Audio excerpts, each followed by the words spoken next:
Ça, c'est la peau d'Adam. Ah, non. Hein? La bracha est... Oh là là. Voilà, la bracha est en Israël. T'as tout fait tomber, Yassik Rozik. Ça, c'est le bâton. On aurait dû enregistrer notre discussion, elle était très sympathique. Là où on est, il y avait du sable il y a 15 ans. Baruch Hashem. Tov. On est aujourd'hui le mardi, Bezrat Hashem, Oui, le 17, si je ne m'abuse. Le 17 et le 28. Le 28, le 17 du mois de février, le 28 du mois de Shvat. Shvat, Bezrat Hashem. Da. Omer Rabbeinu, aujourd'hui on étudiera le Tanakh, Iftach. Messieurs, s'il vous plaît, on commente à l'occasion. Boker Tov. Boker Tov Lachem. On étudiera Bezrat Hashem Iftach dans le Tanakh, mais avant de commencer, on plonge d'abord, Rabotai, Sheket. דע כי לכל העולמות ולכל נברא יש לו קומה מיוחדת ובמניין מיוחד, למשל מן האריה קומתו נבדל ממין הצאן, הן בכוחו והן בבניין איבריו והן בחולות וכן במין האריה בעצמו. יש הבדל בין כל אחד ואחד, ובכל הנבראים ההבדלים הן כולם רמוזים בתמונת האותיות בצירופיהם, והזוכה להבין את התורה יוכל להבין רמיזות כל ההבדלים שבין כל הנבראים, וגם ידע את אחדותם. Il dit comme ça que sache que dans le monde, tous les animaux possèdent des différences, aussi bien au niveau morphologique que dans leur voix, que dans leur comportement, dans leur puissance, et ainsi de suite. Pour nous dire quoi en fin de compte? Mais que celui qui sait étudier la Torah en profondeur saura faire la différence de toutes ces créatures et comprendre pourquoi Dieu les a ainsi diversifiées. Ok.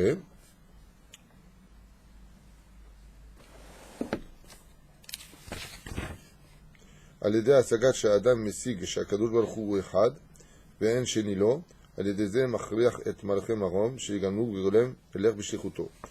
Alors il dit quelque chose d'important pour nous. Tout celui qui vit, non pas qu'il sait, mais qui a la perception à laquelle l'homme parvient, à savoir que Akadosh Baruch Hu est unique, qu'il n'y a personne d'autre à part lui, il pourra contraindre les anges des hauteurs à se matérialiser pour devenir ses émissaires. En d'autres termes, celui qui est complètement conscient qu'il n'y a rien d'autre que Dieu dans ce monde, que tout vient de lui, et qu'on lui doit tous absolument allégeance, respect et honneur, il pourra même, Bezrat Hashem, par cette émouna, plier les anges de la création du monde et les anges créés par ses actions à être les émissaires de ses prières. À retenir. Iftach. Iftach. Tzadik ou Racha d'après vous? Toi tu dis Tzadik et toi égal? Racha. Alors pour ça qu'il faut venir au... Tu sais que là dans sa tombe il est en train de dire alors toi égal, je t'ai retenu. Alors là égal. Tu connais, tu sais comment ça se passe dans ce monde? Il y a toujours des rémazim comme ça. C'est une histoire qui s'est passée en Angleterre où un homme avait fait le neder devant son rave de séparer la laine du lin. Et il lui a promis qu'avant Rosh Hashanah, il le ferait. Pourquoi? Il avait une boutique de fringues. Et son rave, il lui a dit, fais attention, il y a beaucoup de juifs qui viennent acheter chez toi, tu vends du lin et de la laine. Sur les notes misées, c'est l'otov, c'est sourd, c'est un hok. Et il a complètement oublié l'histoire.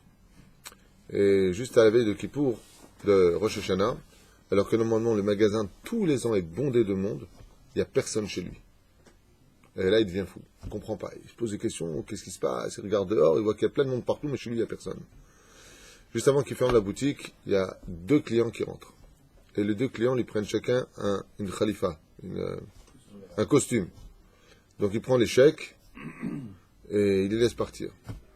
Puis quand il ressort de la caisse le soir, bon, il ferme la boutique, ça y est, puisque dans 2 jours c'est Rosh Hashanah. Il regarde les noms et là il se met à pleurer. Le premier s'appelait M. Feinstein et le deuxième s'appelait M. Tsamar. En hébreu, le mot lin se dit Pishtan et le mot laine se dit Tsemer. Les 2 personnes qui sont venues lui acheter les chèques, les noms sur les chèques, hein, c'était lin et laine, pour lui faire comprendre que fais attention quand tu parles. Donc toi, tu as dit Racha, tu rencontres quelqu'un qui te dit je m'appelle Iftach, je voudrais te parler, c'est Zahir. Tzadik, Iftach, il y a Tzadik Gadol, Meod, Miskin. Les Lomanig, hein? Mechila, ouais. T'as peur, hein? Normalement, c'est 3 jours de jeûne pour eux.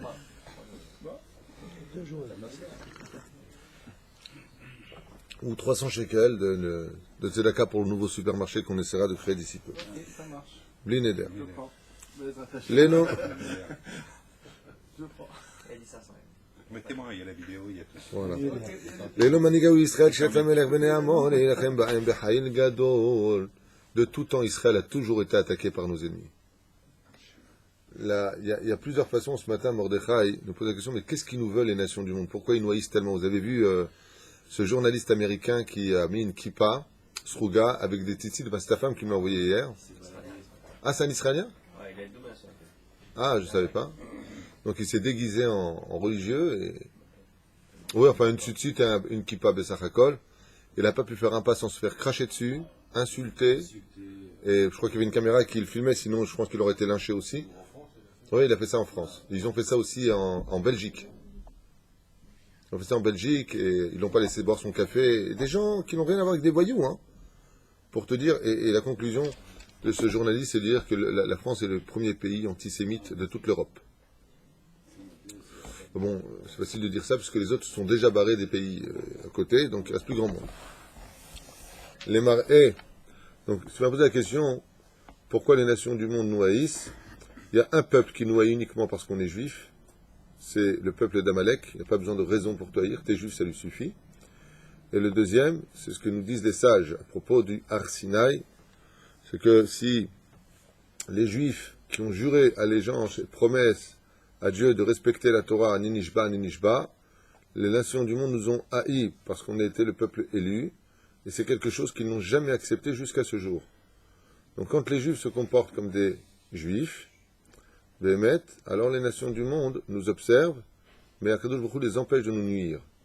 Mais si Chaz Veshalom, on tombe, alors automatiquement, si on quitte le chemin duquel nous nous sommes engagés dans nos responsabilités, on a ouvert la porte aux nations du monde pour qu'ils nous fassent du mal. Vous savez, on l'a déjà dit à maintes reprises, c'est pas le serpent qui tue, c'est la faute. C'est-à-dire que quand on est touché par quelque chose qui nous frappe, c'est parce qu'on règle, qu'on le veuille ou pas, à des degrés différents bien sûr, on règle des comptes. Comme des gens innocents qui meurent et qui sont tués, c'est justement parce que ces gens ont des valeurs et des midotes qu'ils partent pour les autres. Comme je vous l'ai déjà expliqué, quand on a une dette à régler, qu'on ne peut pas la régler, il convient que ce soit le grand frère qui a les moyens qui vienne régler cette dette.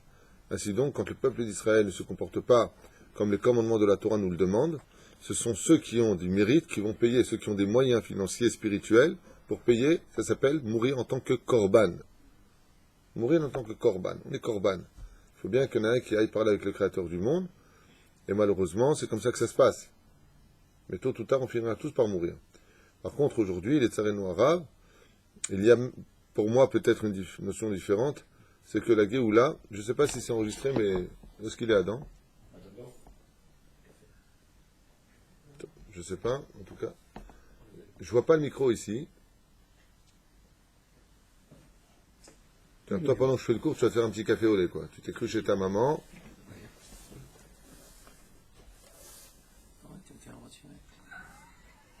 Quelqu'un l'a retiré. On peut tourner la caméra sur Adam, que tout le monde le voit. C'est le battant. C'est bon? Oui, c'est bon. Sophie, Toda Rabba. Donc, Akadosh Baruch Hu, va finir ton lait. Akadosh Baruch Hu, je t'abarre chez mon Lahad. Il veut aussi réunir ses enfants pour la Géoula. Et Baruch Hashem, comme on en parlait ce matin avec toi, Eric, Israël est un très beau pays. Si c'est dur en Israël, je rappelle que c'est très dur aussi en France, aux États-Unis, partout ailleurs. C'est la seule différence qu'il y a ici, c'est qu'ici, il y a le peuple d'Israël, il y a la Shekhinah, et que Baruch Hu, Baruch Shemo, la Géoula est là. Nous sommes vraiment à la veille d'une grande Géoula. Il faut savoir que toutes les souffrances que nous subissons nous nettoient de nos fautes.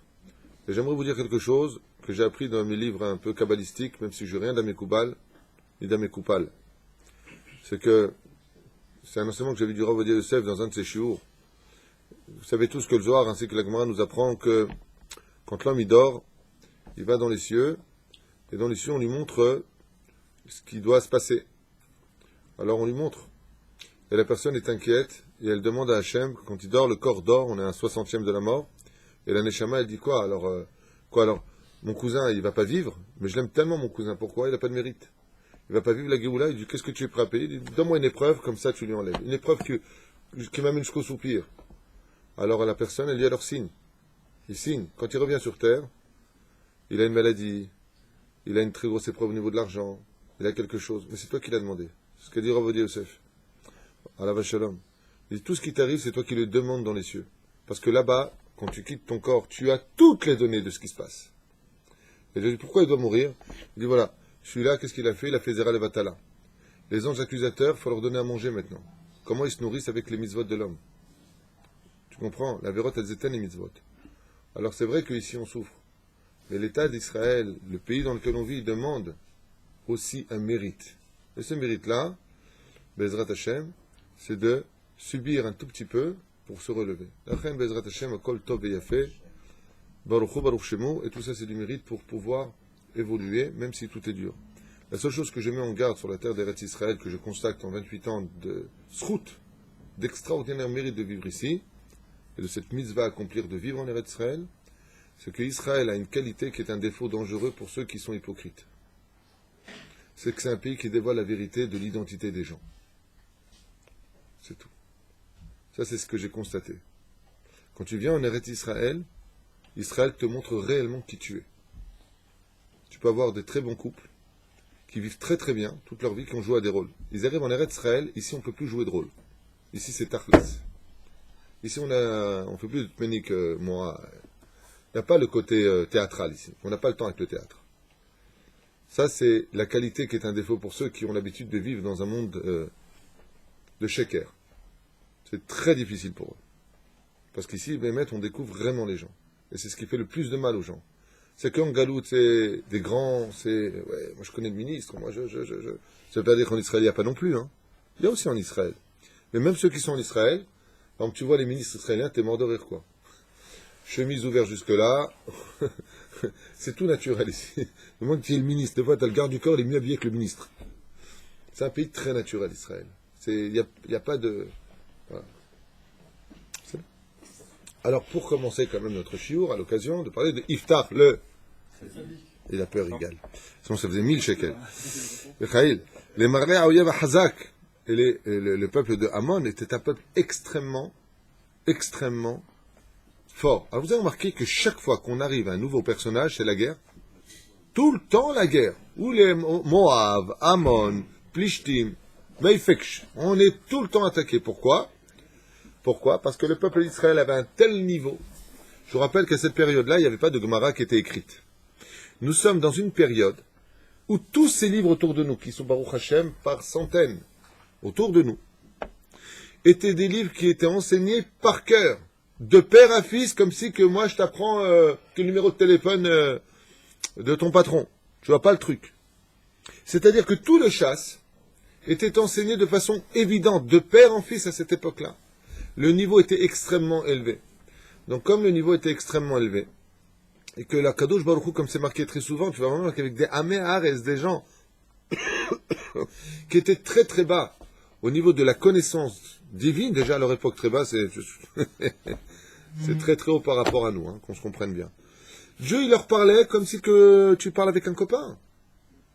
Donc il était évident que s'il y avait une faute d'accompli, on payait tout de suite. Heureux l'homme qui paye ses dettes. Dès que le peuple d'Israël faisait Avodah Zara, Akadosh Baruch Hu envoyait tout de suite le bâton. Il envoyait Ammon, il envoyait Moab, il envoyait. Ben, parce que plus tu es grand, plus ton Yetzerara est grand. Chez Nehemar, Yetzerara Gadol Minosso. Le Yetzerara grandira toujours avec celui qui le transporte. Par exemple, tu vois un rachat, s'il a dépassé le millimètre du Yetzerara qui est en lui, c'est déjà grand. Tu vois un grand en Torah, c'est des kilomètres de Yetzerara. Si tu prends le Yetzerara d'un tzaddik, tu le mets sur un rachat, il n'y a plus de rachat, il n'y a plus rien. Il le coule au Satan. Plus tu grandis en Torah, plus ton Yetzerara va devenir grand. C'est pour ça que plus tu es grand en Torah, plus tu dois te protéger. Chez qui peut venir l'orgueil, comme disait Baba Saleh, que sur celui qui a de la Torah. Ah, pourtant, tu as de la Torah, tu dois être humble. C'est pour ça qu'il faut toujours juger les kafsrout quelqu'un qui est religieux. Pourquoi? Parce que son Yetzerara à lui, si tu l'avais toi, tu ferais mieux de te la fermer. Parce que son Yetzerara à lui, il va tout faire pour l'énerver, pour le faire chuter. Il va pas le lâcher jour comme nuit, il va pas le lâcher. Maïfeksh, tandis que l'autre, tu connais l'histoire du rachat? Ouais, tu connais. emmène-le en boîte. Il a dit, je peux pas. Il lui a dit, pourquoi? Parce qu'il était là-bas. Il n'y a pas d'Yetzerara. Il est coulo. Les marais Aouyev et Hazak. Les habitants de Gil'ad, quand ils ont vu la puissance, parce qu'eux, ils s'entraînaient toute la journée à combattre. Ils avaient des armes impressionnantes. Ils sont partis voir Iftah, Hagibor, qui était un homme fort et puissant. Et de devenir le chef de l'armée, il n'y avait toujours pas de roi à cette époque, jusqu'à ce que vienne le prophète Samuel, de l'armée d'Israël. Iftah lo haya mechashuvei ha'am. Et Iftah était un homme on ne peut plus simple du peuple d'Israël. Rien de spécial chez lui. Rien d'extraordinaire chez ce personnage. Imo lo haïta mishevet aviv ki ve'otam hayamim. Car sa mère ne venait pas de la même tribu que son père. Alors pour ça, je m'explique un petit peu. Jusqu'à une certaine époque, les tribus ne se mariaient que entre eux. C'est-à-dire les Lévis qu'avec les Lévim, les Zevouloun qu'avec les Zvouloun, les Issachar qu'avec Issachar. Et là, il y a eu après une brèche. C'est beaucoup plus tard que toutes les tribus se sont mélangées. C'est-à-dire beaucoup plus tard. Et là, dans ce cas-là, il dit Imo lo haïta mishevet aviv. Ubeotaim hayamim neshav haya davar livgam. Et à cette époque, regardez de quoi est-ce qu'on parle. Quoi, tu vas te marier avec une Marocaine? Waouh, willy. Quoi, tu vas te marier avec une Tunisienne? Je vais grossir. Quoi, tu vas te marier avec une Algérienne? Ils sont durs les Algériens. Allez, bon. Il y a ça encore. À l'époque, c'était pas le Tunisien, Algérien, Marocain. Pas du tout. C'était quoi? Quoi, tu vas te marier avec un mec Zouloun, tu verras jamais ton mari toujours sur l'eau. Et tu sais, sur l'eau, ce qu'il y a là-bas, il y a des sirènes. Un résultat des courses, avant, celui qui se mariait, par exemple, de la tribu de Issachar, qui se mariait avec une personne de la tribu de Binyamin, à Issachar, tu représentes la Torah, tu te maries avec Binyamin, l'endroit géographique où il y a le Beth Amikdash, c'était un gamme. Et Iftah, pourquoi est-ce qu'il a été renvoyé? Regardez de quoi est-ce qu'on parle, la haine qu'il y avait entre nous. Parce que un d'une tribu s'est marié avec une d'une autre tribu du peuple juif. Comme quoi que l'histoire ne fait que se répéter. Bon, aujourd'hui, grâce à Dieu, on a baissé le livret, parce qu'aujourd'hui, il n'y a plus que Sfarad Ashkenaz. Baruch Hashem. Et Baruch Hashem, Eretz Israël va régler ce problème une fois pour toutes. Déjà, aujourd'hui, grâce à Dieu, il n'y a plus de notion tunisien, marocain, algérien en Israël, c'est fini. Sauf pour les Français, là, qui débarquent encore, qui ont encore cette notion-là. Mais nos enfants, eux, par contre, ça leur parle pas du tout. Je parlais avec mes gosses, je leur dis, tu es algérienne, marocaine, tunisienne. J'ai posé la question à mon fils, le grand. Il m'a dit, une juive. Tu parles. Je comprends pas. Comme si que celle-là, elle est mieux que l'autre. Hein? Ça va changer.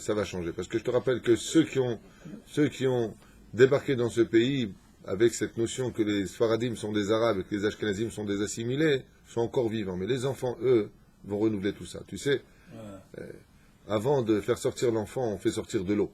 D'abord, on laisse passer l'eau, et après, on viendra amener l'enfant, si Dieu veut. Mon petit-fils, il s'est marié avec une Ashkenaz. Hein. Très bien. Pieuse et tout. Ton petit-fils s'est marié avec une Ashkenaz, très bien et très pieuse. Baruch Hashem. Il se coupe la tête. Elle fait la Hamida et tout. Très bien. Elle lui fait la praïla, il demande. Ah ouais. Oui? Il n'aime pas. Il n'aime pas. Il fait une Ashkenaz que Dieu la bénisse, elle a fait la praïla à son mari, il lui a dit, c'est une soupe. Eh bien, vous vous trompez, moi je connais des Ashkenaziotes qui cuisinent mieux que les Sfaradiotes. Il y en a. ובאותם הימים נחשב היה הדבר לפגם, אחיו מאת אחרת משבט אביו, הציקו לו מאוד.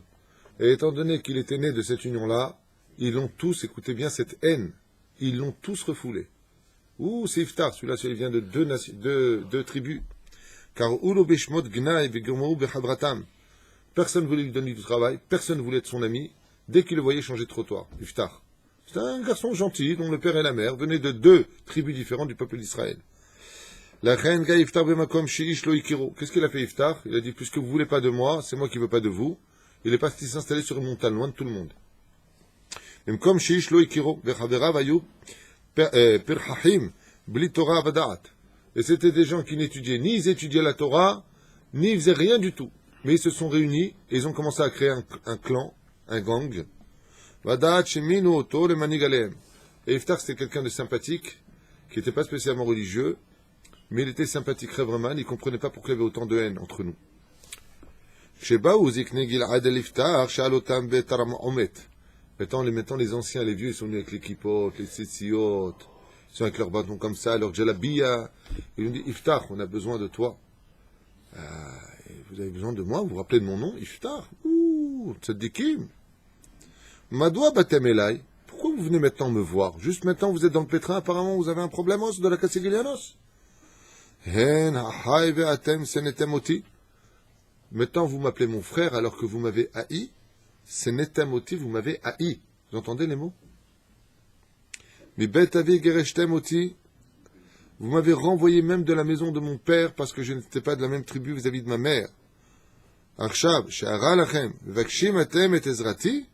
Et maintenant que vous êtes dans le pétrin, vous venez m'appeler pour me demander de vous défendre face à une des armées qui représenterait les États-Unis aujourd'hui, ou Moscou.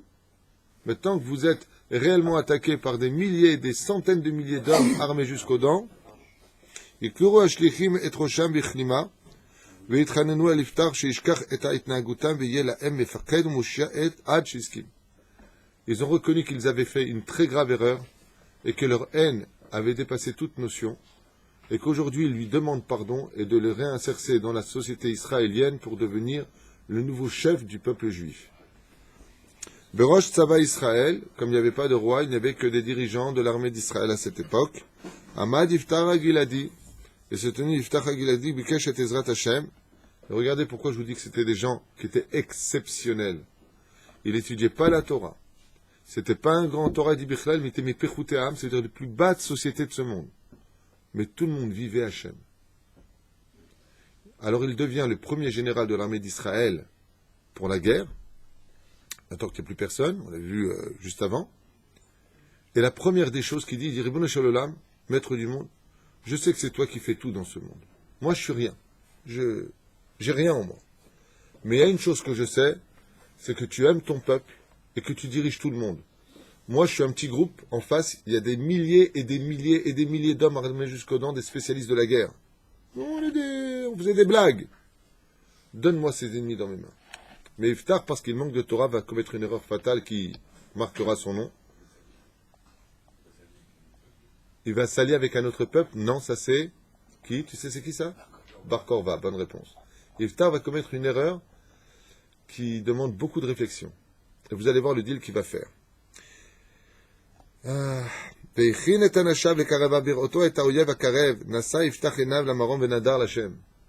Et quand il va voir ces centaines de milliers de soldats qui se ramènent, Yiftach avec son cheval de Troie là, comme ça, avec ses copains, il va regarder tout ça, il va dire, oh, 2 secondes les mecs, il a levé les yeux vers le ciel, il lui a dit, voilà, je te fais un éder. Là, c'est une question, c'est pas possible. On est trop peu nombreux face à une situation où on a perdu d'avance. Même les chevaux de Yiftach, ils étaient comme ça. Les chevaux, hein.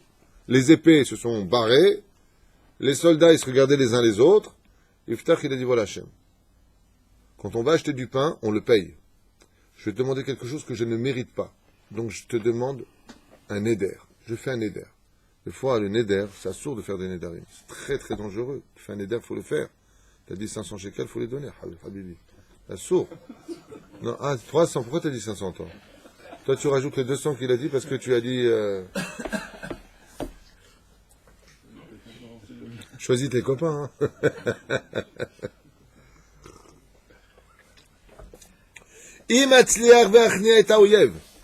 Si tu me donnes, il dit comme ça, si tu me donnes les ennemis qui sont en face, et les habitants de Ammon, Beyadi, dans ma main, tu me donnes cette victoire-là, et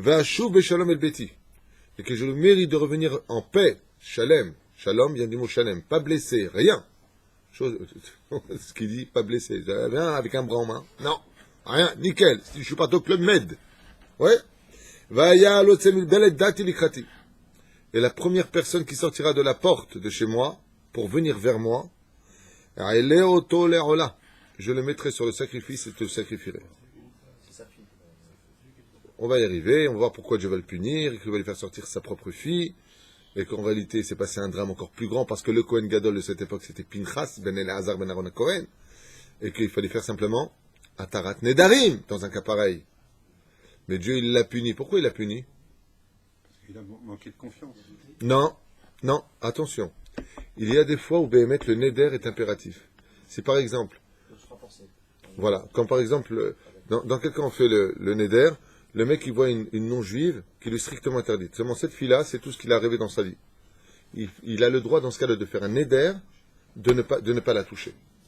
Je fais le Neder de, tu comprends? Ça sauve la vie. Le Neder est là pour sauver la vie. Même si on sait qu'un celui qui fait des Nederim, c'est un Raja. Dans le cas échéant, il demande quelque chose qui va au-delà de tout.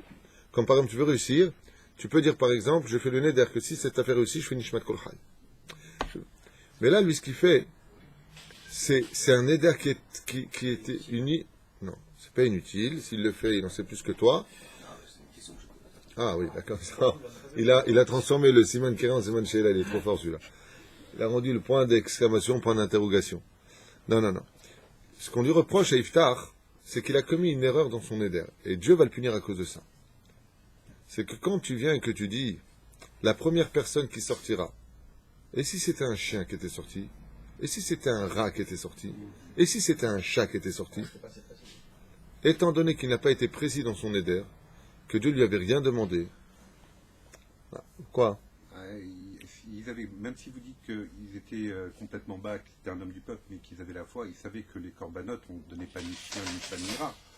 Ils savaient que c'était soit un pigeon, une vache, mais il l'a pas dit. Du chef. Il l'a pas dit. Avec Hachem, avec Hachem, tu connais cette histoire là, raconte que cet homme qui était dans le désert, qui n'en pouvait plus, qui était sur le point de mourir tellement il n'avait plus de force, il a dit, Ribono Shalom, je t'en supplie, toi qui es rempli de miséricorde, apporte-moi un âne, je ne peux pas arriver à la ville, il reste encore 3-4 kilomètres, j'ai plus la force, à ce moment-là, il y a une caravane qui arrive, et une ânesse qui m'ébat un âneton, et l'Ishmaéli, il regarde comme c'est dit, c'est pas un juif là-bas qui se traîne là-bas, il dit, ouais, amenez-le ici. Il l'a amené ici, et là, il voit la caravane, il est comme un fou, et il lui dit, le petit âneton, mettez-le sur ses épaules qu'il l'amène dans la ville.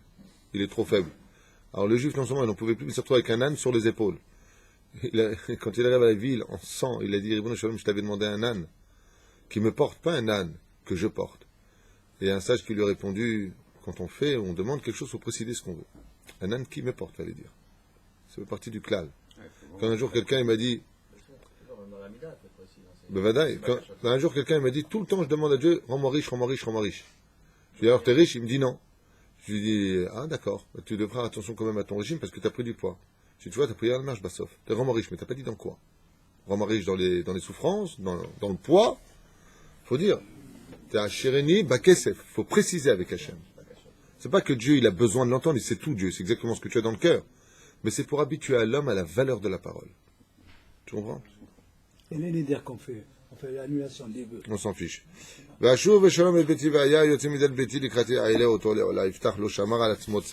voilà, il le dit.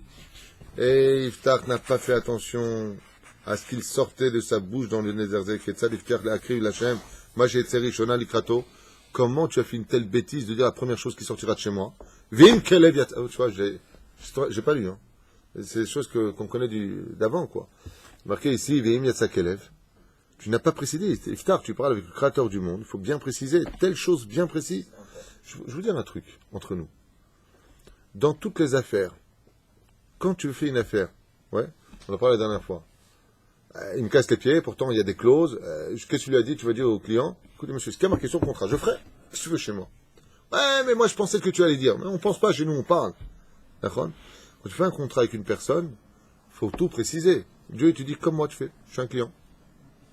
Comment pareil avec moi? Moi je t'ai donné une Torah, c'est un contrat. Est-ce qu'il manque quelque chose que je t'ai pas dit là-bas? Tout est marqué. Autour d'avoir.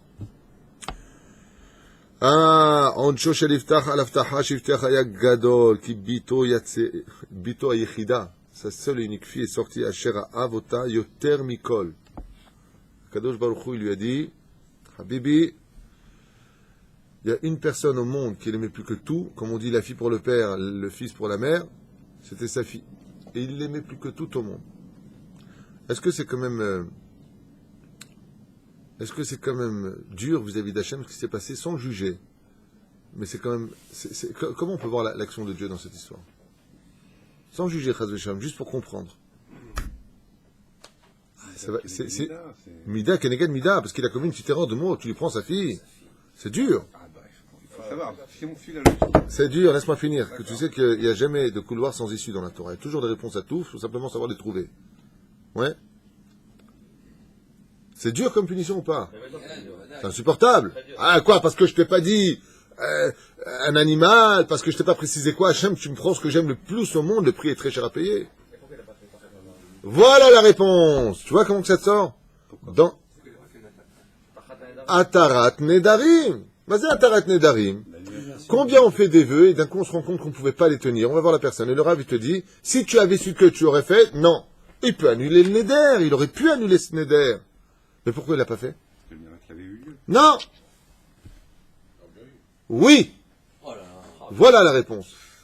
Comme il était devenu le général en chef de l'armée d'Israël, il estimait que c'était au Cohen de venir lui enlever son Neder. Moi, je suis le général maintenant. Il a laissé face à sa propre situation. Va voir le Cohen. Il dit non, c'est au Cohen de venir vers moi. Et le Cohen a répondu non, c'est à lui de venir vers moi. C'est pas moi qui fais le Neder. Oui, sur le sadique alors. Hein? Comment on peut dire de lui que c'est un sadique alors? Parce qu'il a sauvé le peuple d'Israël, c'est pas un sadique, ça ne suffit pas. Sa fille? On est tous parfaits. Non, mais là c'est. Excuse-moi, l'orgueil. excuse-moi. Je vous dis que la réponse c'est de l'orgueil, il l'a pas fait par orgueil. Mais c'est. Alors pour ça, Je sais pas comment. alors là, Daniel, je comprends parfaitement ta réaction, et c'est ce que j'ai dit à mon épouse il y a bien longtemps de cela. Tu verras un jour, peut-être, je sais pas, si tu deviens Roche Memchala. Daniel Roche Memchala. Je vous connais, ne vous inquiétez pas. Je ne l'oublie pas. Tu as remarqué que chaque fois qu'avant les élections une personne passe, c'est l'ami des pauvres, c'est l'ami de ceux qui n'ont pas de travail, c'est l'ami du social dans tous les sens du terme. C'est le premier sioniste qui donnera rien. Même quand on s'appelle Ariel Sharon, à la Vachalom, celui qui a été capable en 67 de faire comprendre qu'Israël était habité, celui que l'on appelait l'ours de la guerre, c'est celui qui nous a fait le plus de dégâts démographiques, géographiques, en tant que Premier ministre d'Israël. Et tout le monde s'est posé la question. Alors que lui-même avait dit, je vous démantèle Yamit pour vous mettre au Gush Katif. Et si un jour un fou vous demande de partir d'ici, même si c'est l'armée, je vous demande de désobéir à ce gouvernement. C'est lui-même qui a donné l'ordre. Ils ont fait écouter son enregistrement dans toutes les radios d'Israël. Vous n'écouterez pas ce gouvernement. Qu'est-ce qu'il a changé d'après toi? La chaise. Autre exemple, Tzadik. Il y a un homme qui pensait comme toi. Il s'appelle Shaoul Ameler. C'était le plus humble, le plus beau et le plus haut de tout le peuple d'Israël. Il était beau, gosse, humble, puissant, supra-intelligent, on ne peut plus pieux. Il n'a fait qu'une seule faute dans toute sa vie durant. Une seule. Il n'a pas tué Amalek. Quand maintenant on lui a dit, qui? L'habitant de Nov, ils étaient Chayav Mital Pidin. Aval, ils ont trahi le roi. Ça s'appelle Mored de Malchut. Mais, écoute bien ce que ça veut dire. Quand le prophète Samuel, on va arriver à lui, il a voulu loindre, il a dû parcourir 160 km en lui courant derrière pour lui dire, si, c'est toi le roi d'Israël. Il voulait pas. 2 ans plus tard, quand le prophète Samuel lui dit, tu es disqualifié de la royauté du peuple juif, pendant 2 ans, il a refusé, il s'est battu pour rester le roi. On ne comprend plus rien. La chaise, le pouvoir change les hommes. Retiens-le. Iftar n'avait pas ça. Mais quand il est devenu... Je te donne un exemple. Tu veux tuer une personne. C'est comme je dis souvent, les rabbinim de haut niveau, ils n'attendent pas le kavod. Mais quand tu leur donnes pas, ça leur manque. Je ne sais pas si tu comprends ce que je viens de dire. Ils ne l'attendent pas. Ils se sont travaillés ces midotes. Mais ce seront les premiers à remarquer que là, tu ne les as pas respectés. À part, on parle du Rav Yosef, du Rav Yashiv, du Rav Steinman, tous ces grands de la Torah. Tu sais, le Rav Yosef, une fois, il sortait d'un cours, et il est rentré dans la voiture de Colombo, juste à côté. Il n'a pas vu que la voiture de son chauffeur, c'était à côté. Il est rentré là-bas, et il a sorti ses livres, il s'est mis à étudier la Torah. Le monsieur, il dit, excusez-moi, Gvodarav, quelle route de vous avoir? Il a dit, ah, excusez-moi, c'est pas cette voiture. Ils sont ailleurs. Alors, de façon générale, un Rav, quand on ne le respecte pas, il dit, ah, je comprends pas ce qu'il y a. C'est quoi? Parce que quand tu montes, c'est dur de chuter. Imagine un Rav de sa synagogue, là où il va, tout le monde se lève, il s'assoit à la chaise en cuir, et puis, pour X raison, il a déménagé, il arrive sur le pays d'Eretz Israël. Et là, il s'assoit où? Avec le Tzibour, avec le public. Tu sais quelle chute c'est pour lui? Tu sais quelle épreuve c'est pour lui, ça? Il n'y a que le roi David qui n'a pas Ah, le roi David. Le roi David, c'était pas évident. Avant, le roi David, c'était l'homme le plus humble. Il a travaillé ces midotes-là. Encore une fois. Comme me l'a dit un jour mon frère, que Dieu le bénisse, mon grand frère, il a toute sa vie été patron. Il n'a jamais été ouvrier de quelqu'un. C'est quelqu'un qui un jour m'a dit, je préfère crever de faim que travailler pour quelqu'un. Je ne pourrais pas recevoir un ordre. Va faire. Je vais faire quoi? Toi, va faire. Je suis né comme ça. C'est très dur quand tu es monté dans les hauteurs. Donc Iftar, qui était rejeté de tous, on lui a demandé pardon. C'est une revanche dans la vie. Il en avait besoin. Ouais. Maintenant, c'est devenu le taulier d'une armée. Il a battu ce que toute la terre racontait, parce que je ne vous ai pas fait la suite. Mais toute l'histoire racontait qu'un homme du nom de Iftar a battu l'armée la plus puissante de cette époque. Oh, t'as le juif qui gonfle. Donc, il estimait que c'était pas à lui de faire Atarat Nedarim. L'orgueil peut tuer sa propre famille. Oui. Bito Yachida Sheraab, Ayaetzel Kratou Yalamut, Bamilhaman Yergou Rabbim Ibn Amon. Parce que Akadosh Baruch Hu lui a donné des centaines de milliers de morts du côté de Amon. Ils sont morts. C'est pas ils ont blessé, ils sont sauvés, il n'y a pas eu de combat. Ils se sont battus. Et Iftar, chaque coup qu'il donnait, je faisais un miracle, ça tranchait la gorge de plusieurs soldats en même temps. Chose que tu peux voir que dans les films japonais et chinois, quoi. Sans koukaï. Tu connais pas son koukaï? C'est la bataille. Sa mère Betovlev. On était petits, hein. Alors, je ne connais pas. Hein. Sa mère Betovlev, Hazar Iftar. La force de la Torah, c'est de prendre ces bêtises-là, qui est vraiment du niveau handicapé mental, hein, son koukaï, et de les mettre au service de la Torah pour faire rire. Il est mort de rire. Combien ils étaient? 5. Sa mère Betovlev, il y en a qui va m'écrire sur le mail, non, non, tout, vous êtes trompé, pour son koukaï, ils étaient 7, on s'en fiche les mecs, c'est une blague. Sa mère Betovlev, Hazar Iftar Misdeh Akrav, Atur Teila Nitzachon. Et voilà pourquoi. T'écoutes, Daniel, regarde comment le Midrash, il savait que t'allais être dans le cours. Il est revenu, tout le peuple entier l'a acclamé, lui jetait des fleurs, ils lui ont posé une couronne sur la tête. Et sa fille est sortie de la maison avec des toupim, comme elle était de Sanoua. Elle est sortie en tapant de toutes ses forces sur le toupim, en chantant l'honneur de son père. Les fetan iskar iftar nidro, ou pachat gadol nafalalav. Il s'est rappelé à ce moment-là de son éder, la première personne, et il a commencé à avoir très peur. Sa'ar kara et begadav. Et quand il a vu ça, il s'est arrêté net sur son cheval, il a déchiqueté ses habits. Et Kara el bito bekol bechi. Ah, biti ya Kara, qu'est-ce que tu fais, ma fille? Pourquoi tu es sortie? Mais sit livalar. Qu'est-ce que tu viens de te faire, de me faire? Nadarti lachem ifne. C'est-il la crave, chez quoi yotzi likrati bishuvi bishalom le'olai akriv oto. J'avais fait le neder, si je gagnais cette guerre, de sacrifier la première personne qui sortirait devant moi. Ve'atama aselach. Et maintenant, qu'est-ce que je peux faire de toi? Nishma devrait avia. Parta abat befri vatomer. Allo kato batora jasur la kriv nefesh adam. Sa fille, quand on a entendu ça, elle lui a dit, mais papa, il y a marqué noir sur blanc dans la Torah qu'on n'a pas le droit de faire des sacrifices des humains. C'est strictement interdit. On n'est pas ras de shalom comme il faisait les sacrifices des humains qui s'appellent c'est fait la molaire. C'est le sacrifice humain. Assour de sacrifier un humain. Chas ve shalom. Adam qui akriv mikem korban Hashem. Il y a marqué un homme qui doit faire korban Hashem. Regarde comme ils étaient. Regarde. Aaron. Regarde bêtement. Takchiv. Regarde la puissance. Il dit ici, c'était des gens qui étaient au plus bas degré. Oui ou non? Et il lui dit, mais j'ai fait un éder. Il connaît la valeur du éder. Il parle avec Hachem. Sa fille lui dit, mais attends, il y a marqué dans la Torah, Adam qui écrive Mikrem Korban. Sur les filles halacha. On parle de gens qui n'étudient pas la Torah. Pour te dire combien la Torah, elle était puissante cette époque. Tu te rends compte de quoi on parle? Des gens qui étudiaient rien du tout, ils connaissaient la Torah par cœur. Parce que Bezrat Hachem, c'était une époque où les gens avaient encore une très très très grande ils sentaient la Shekhinah, ils sentaient Hachem.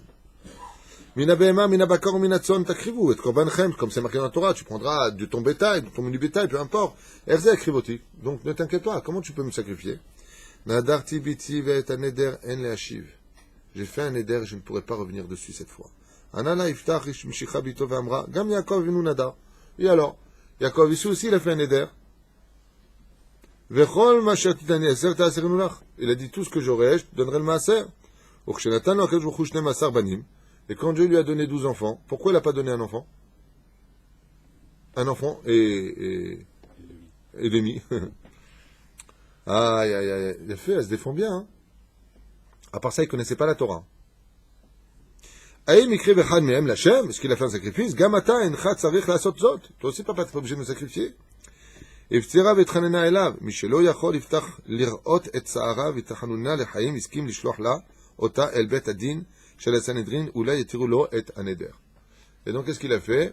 Il a envoyé sa fille pour faire devant le Sanhedrin une Atarat Nedarim. Al-Kha bat Iftar el Chachmei Ador, elle est partie devant la fille de... Maintenant, qui c'est qui doit faire le Atarat Nedarim? C'est elle ou lui? C'est lui. Mais qu'est-ce qu'il a fait, lui? Il a envoyé sa fille, va voir si on peut faire un Atarat Nedarim. Ah, si prend la Emet Nidro, elle a vu Shalavia, elle est partie voir, elle leur a expliqué le Neder. Vem Paskou Shalav Lekem et Otsat Motsapiv. Il a dit non, s'il ne vient pas faire lui-même le Neder, il doit absolument faire ce qu'il a dit. Et Kevan Shechata Iftach Ishkiach Akadosh Baruch Hu et Halacha Milev Chachmei Alev. Et en réalité, étant donné que Iftach avait fait une grave faute vis-à-vis d'Hachem à cause de cet orgueil-là, Hachem, il a fait un miracle que les Chachamim aient oublié l'Halacha que Bémet, on pouvait faire Atarat Nedarim. Donc des fois, il faut oublier l'Halacha. Les filles a dit, no ayanidro shel Iftar Zakouk la Atara ki anoder al davar sheno raoui le korban eno chayav le kayem nidro. Parce qu'en réalité, la petite avait raison sur tout. Il n'y avait même pas besoin de Atarat Nedarim, en réalité. Pourquoi? Parce que le klal nous dit, la généralité vient nous dire, les filles adin, selon la halacha, lo ayanidro shel Iftar Zakouk la Atara. Il n'avait même pas besoin de faire Atarat Nedarim. Qui a noder al davar sheno raoui le korban. Car tout celui qui fait un neder de faire un korban d'une chose qui n'en est pas digne, eno chayav le nidro. Il n'était plus obligé de ce korban. C'est comme le mec qui dit, je fais un neder de mettre un porc sur le sacrifice. Ah, j'ai fait le neder. Mais baba, ton neder, il vaut rien. Tu es complètement gouré. Ça veut dire, en réalité, il n'avait rien à faire. Mais il restait encore une chose à faire, c'est de lui-même d'aller demander à Atarat Nedarim.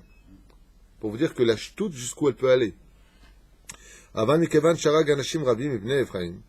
Ah, regardez comment les plans sont beaux. Ibnei Ephraim shekaasu alav, c'est que Iftach, il avait aussi des comptes à régler. Que Akadosh Baruch Hu, il se sert de l'erreur de l'homme, je vous l'ai dit, Minashamim, avant d'avoir enregistré ce shiur. Il surfe sur les erreurs de l'homme comme sur ses bienfaits. C'est que Iftach, il avait aussi des comptes à régler dans les cieux. Et quel compte il a eu réglé? C'est que comme c'était un voyou à la base, c'est-à-dire un homme qui n'étudiait pas la Torah, et qu'on a haï, qu'on a mis de côté, il avait tué beaucoup d'habitants juifs de la tribu d'Éphraïm, qui n'arrêtaient pas de le critiquer. Qu'est-ce qu'a fait Iftach? Il a pris son glaive et il les a tués. Dans les cieux, ces âmes-là, elles ont porté plainte contre lui. Et Midatadin était matoire sur sa tête. Ça veut dire que les anges, les âmes juives qui sont mortes à cause de lui, qu'il lui-même a tué, Kevan Sharag Anashim Rabim, c'est-à-dire Rabim, c'est qu'il a tué beaucoup. Mi Bene Ephraim, Shekaasu Alav, Al Shelo Shiten, Shitef Otam Bemilchamto. Et pourquoi Béhémet, il les a tués? Il donne ici une autre explication, il dit, parce que eux, ils ont voulu participer à cette guerre, et lui, qui était en colère contre eux, leur a dit non, vous ne viendrez pas à cette guerre. Donc ils l'ont mis en colère, et ils se sont battus. Et lui, il les a tués, au lieu de les prendre. Neena Shiftach Aladam Anaki. Iftar devait lui-même perdre ou sa vie, ou la vie de ce qu'il y avait de plus cher au monde. Comme on dit un père avec sa fille, qu'est-ce qu'il va dire? Il va dire, tu sais quoi, ne touche pas, prends-moi moi. Non, c'est pas assez payé. Tu as tué, tu as fait des orphelins, et tu as fait des almanotes, comment on dit almanotes? Des veuves. Tu as fait des orphelins, et tu as fait des veuves qui pleurent à la maison, Iftar. Toi, Mida Kenegen Mida Lobatla, toi aussi tu mérites ça. Toi aussi tu dois maintenant pleurer. Parce que tu as tué sur la colère des gens qui ont voulu participer à cette guerre et qui t'ont pas apprécié pour ton jugement. Et tu les as tués. Veibed et Bito Yechida. Donc Akadosh Baruch Hu, il a fait en sorte que Ruach Shtut Nechnasbo, comme on l'a dit tout à l'heure. Il a fait. Yehoeshet uborchia chazra bat Iftach el avia ubiksha mimenu reshut leitboded im chevrotea ben haarim ilifkot sham al shenot neurea. Elle lui a demandé, je crois, j'avais étudié ça, je crois que c'est 2 mois ou 3 mois, le temps qu'elle se retrouve avec ses amis, de passer un peu de bon temps avec elle avant de monter sur un misbéach. Al gzera noraa shenigzar alea nidro shel Iftach noda al meera bechol Israël. Rabim nechadu l'shmi'a uba el Pinchas haKohen bevakasha shelech Iftach en nidro asher nadar. Et tout le peuple d'Israël a pris dans son cœur cette situation et sont partis voir Pinchas le Kohen Gadol en disant mais monte lui faire Atarat Nedarim. Lo eskim Pinchas. Et Pinchas il a dit non. Qu'est-ce qu'il a dit? Eim ani Pinchas Kohen Gadol ben Kohen Gadol elech el Iftach à Gil'ad. Moi je vais aller voir le Kohen Gadol, un homme comme lui qui est pas Talmid Chacham, qui est rien du tout. Moi pour lui en descendre l'air, qu'il vienne, je vais lui faire. Il va pas la tuer sa fille, qu'il vienne. Aim Rotse ou Oti, s'il me veut, Yavou Elai. Il vient chez moi. C'est ta fille? Ouais. Non. Non, non, alors... Attends, juste... Allô, je peux parler?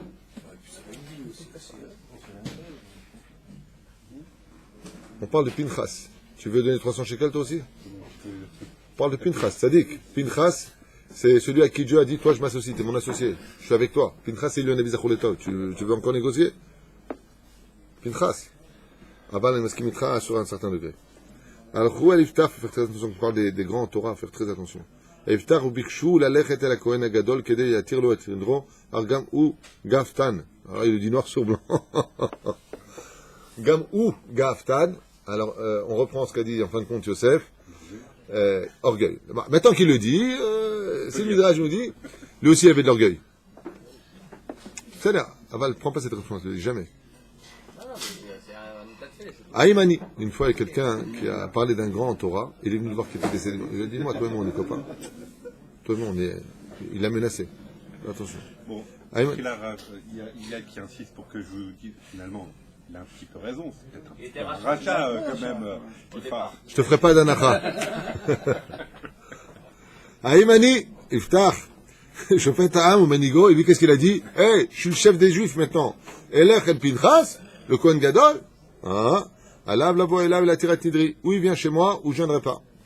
Lo nivgeshu shne gedolei ador. Et ces deux grandes de cette génération ne sont pas rencontrées au Biglal. Yehurutam avdan nefesh abat atzira vechapa mipesha. Et à cause de ça est morte une âme juive. Parce que l'un n'a pas voulu venir vers l'autre. Pourtant c'est curieux parce que celui qui sauve une âme juive, c'est comme si il a sauvé un monde entier. Vayomer HaKadosh Baruch Hu mekevan shelo mahalu al kevodam. Et reu la'asot lachen ekach et ruach hakodesh mipinchas. Pinchas va être puni. Et Dieu lui retirera le roi HaKodesh à cause de l'orgueil qu'il a eu de ne pas vouloir sauver une âme juive. Et Pinchas s'est retrouvé à descendre au niveau de l'esprit comme un simple du peuple juif, alors qu'avant il avait le roi HaKodesh. Iftar, Yamud Beisurim Gedolim. Et Iftar, à cause de son orgueil, est mort dans de très très grandes maladies, de très grandes souffrances. C'est comme ça qu'on se laissera pour aujourd'hui, avec ce message de fais attention à ton orgueil, parce qu'il n'y a pas plus grand que de sauver une âme juive, Bezrat Hashem, et de tous s'aimer les uns les autres. La prochaine fois, c'est pour Shimshon Agibor, Koltou. les deux.